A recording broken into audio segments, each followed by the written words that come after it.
श्री गणेशाय नमः. हरे कृष्ण मंडळी हो, आज आपण ऐकणार आहोत श्री मार्तंड विजय कथासार अध्याय 29. ऋषींच्या 10 प्रश्नांची उत्तरे. सनत कुमारांना विचारलेल्या 10 गोष्टींचे स्पष्टीकरण त्यांनी पुढील प्रमाणे केले. त्या 10 गोष्टी म्हणजे कांदा व वांगे ही शास्त्राने निषिद्ध ठरवली असून ती दोन्ही मार्तंडांच्या पूजेत ग्राह्य का?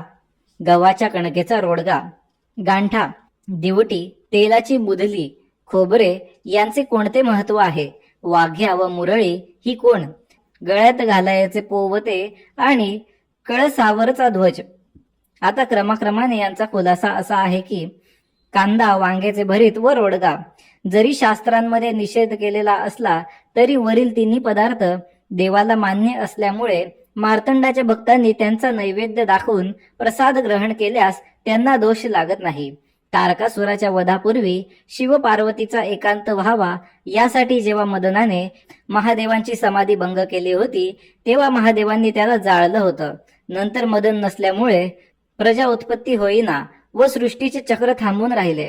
मग पार्वतीने विनंती केली तेव्हा महादेवांच्या कृपेने पुन्हा मदन कांद्याच्या स्वरूपात उत्पन्न झाला आणि महादेवांनी तो आवडीने खाल्ला, म्हणून तो नैवेद्यात मान्य आहे. पुढे एका गरीब ब्राह्मणाने द्रव्याच्या अभावामुळे वांगे भाजून त्याचे कांदा घालून व तिखट मीठ घालून भरीत केले आणि कणकेचे तूप घालून रोडगे बनविले व तो नैवेद्य महादेवांना दाखविला.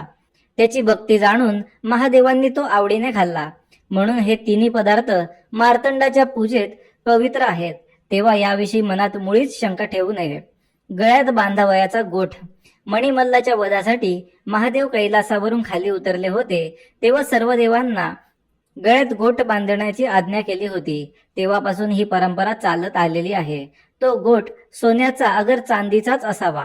त्याच्यावर रविवारी भंडारा वाहून पूजा करावी व पुन्हा गळ्यात धारण करावा. दिवटी आणि बुधली. ज्या दिवशी मल्लासुराचा वध केला तेव्हा सर्व देवांनी आनंदाने दिवट्या जाळून महादेवांना ओवाळले होते. तेव्हापासून ही प्रथा चालत आलेली आहे. ही दिवटी सोने, चांदी, तांबे, पित्तळ, लोखंड यापैकी कोणत्याही धातूची असावी. तशीच तेलाची बुधली ही दुसऱ्या हातात धरावी. खोबरे उधळणे. काही भक्त नवस पुरा झालात की सोन्याच्या मुद्रा अगर चांदीची नाणी वाहतात, पण तेवढी शक्ती नसली तर त्याला पर्याय म्हणून खोबऱ्याचे तुकडे उधळले तर ते देवाला प्रिय आहेत. वाघ्या व मुरळी यांचा पूर्व इतिहास. ज्यांना संतान नसते असे लोक संतान व्हावे यासाठी असा नवस बोलतात की पहिले फळ देवाला वाहू, मग जर प्रथम मुलगी झाली तर ती देवाला अर्पण करतात. पुढे ती देवदासी बनून राहते व तिलाच मुरळी असे म्हणतात. तिच्या गळ्यात कवड्यांची माळ असते. तिचा मानपान करून तिच्याकडून कथा ऐकावी, मात्र तिला भोगू नये. पूर्वी अजामेळ धनगराची मेंढरे वाघांनी खाल्ली असता मार्तंडाने कुत्रे पाठवून त्यांच्याकडून वाघांना हाकलीत आणविले. मार्तंडाला बघता क्षणी ते सर्व वाघ मनुष्य बनले आणि मार्तंडांपाशी राहिले. तेच वाघे झाले. तेव्हा मार्तंडांचे आवडते सेवक असे जाणून त्यांचाही यथायोग्य मानपान करावा. पूजा करून दक्षिणा व वस्त्रे द्यावेत. ध्वज व कंठातील पोवते. देव जेव्हा मणिमल्ल वधासाठी निघाले तेव्हा आणि वध करून पुन्हा फिरले तेव्हा देवांनी वृषभ चिन्ह असलेल्या ध्वजाची पूजा केली होती. म्हणून यात्रा पुरी झाली की कळसावर ध्वज लावण्याची प्रथा पडली. त्याचप्रमाणे यात्रा पूर्ण झाल्याची खूण म्हणून भक्त लोक भक्तीने व आवडीने गळ्यात पिवळ्या रंगाचे पोवते धारण करतात. अध्याय 30. मार्तंडांची व्रते. शनिवारचे व्रत. हे व्रत करणाऱ्याने शनिवारी भल्या पहाटे उठावे, मार्तंडांचे प्रातस्मरण करावे, नंतर शौच मुख मार्जन आटोपून मंत्रपूर्वक स्नान करावे, व्रताचा संकल्प करावा, दिवसभर उपवास करावा, अगर फलाहार करावा. 1 प्रहर रात्र झाली की आंघोळ करावी अथवा हात पाय धुवावे. पूजेचे सामान घ्यावे. अष्टगंध नसले तर केशर घ्यावे, नाहीतर हळदीने पिवळ्या केलेल्या अक्षता घ्याव्यात. पिवळ्या रंगाच्या फुलांसहित विविध फुले, तुळशी, बेलपाने, दुर्वा घ्याव्या. जशी जमतील तशी फळे आणावेत. नैवेद्य बनवावा. मग आसनावर बसावे. मानस पूजा करून नंतर हळदीचे लिंग करून षोडशोपचारे पूजा करावी. आरती करून मल्हारी महात्म्य अगर मल्हारी सहस्त्र नामाचा पाठ करावा. मंत्राचा जप करावा. व तिथेच झोप घ्यावी. दुसऱ्या दिवशी रविवारी पहाटे उठून रोजचे आन्हिक आटोपावे. देवाची उत्तर पूजा करावी. नैवेद्य अर्पावा. एका पती पत्नीस जेवू घालावे व विडा दक्षिणा द्यावी. कुत्र्यांना भाकरी खाऊ घालाव्या.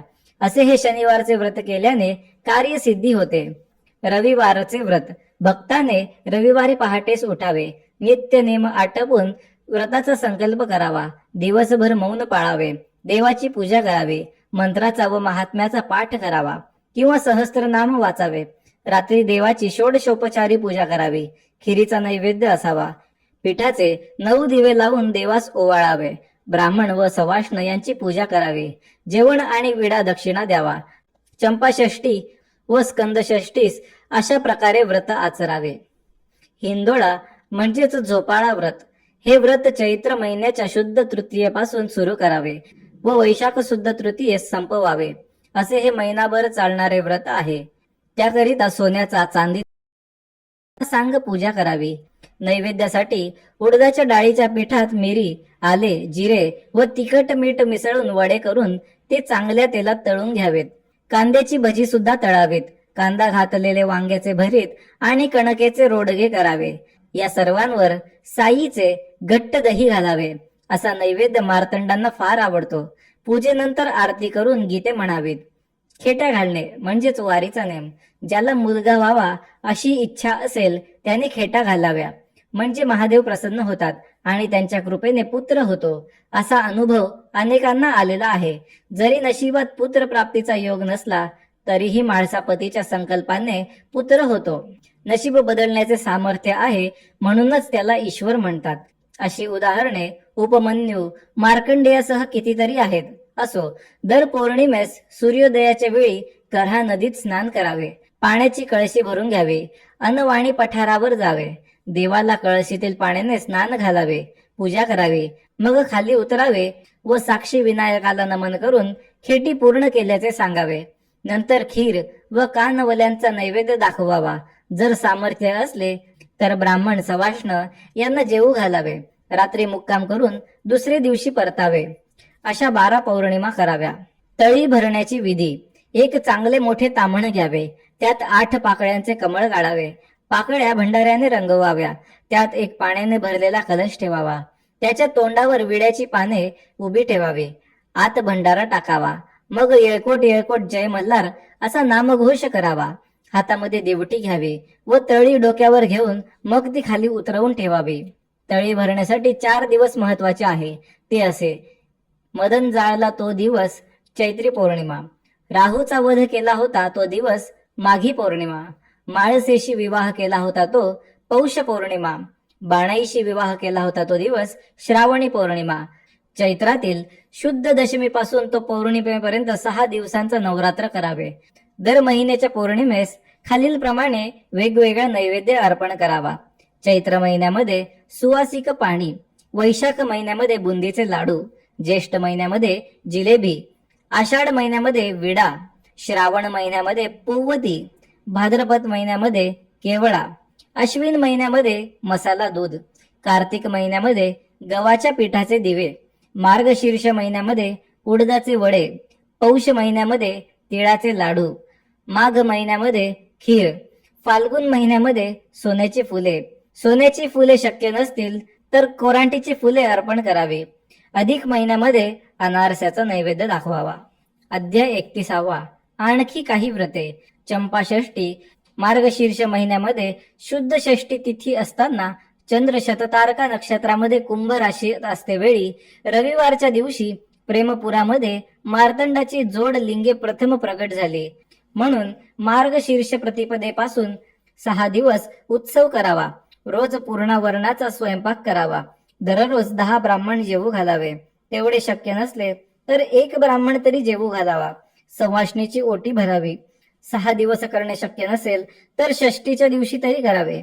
नैवेद्यासाठी मात्र पुरण, कांदा व वांग्याचे भरीत, कणकेचा रोडगा हे पदार्थ देवाला अतिप्रिय असल्यामुळे नैवेद्यात ते हवेतच.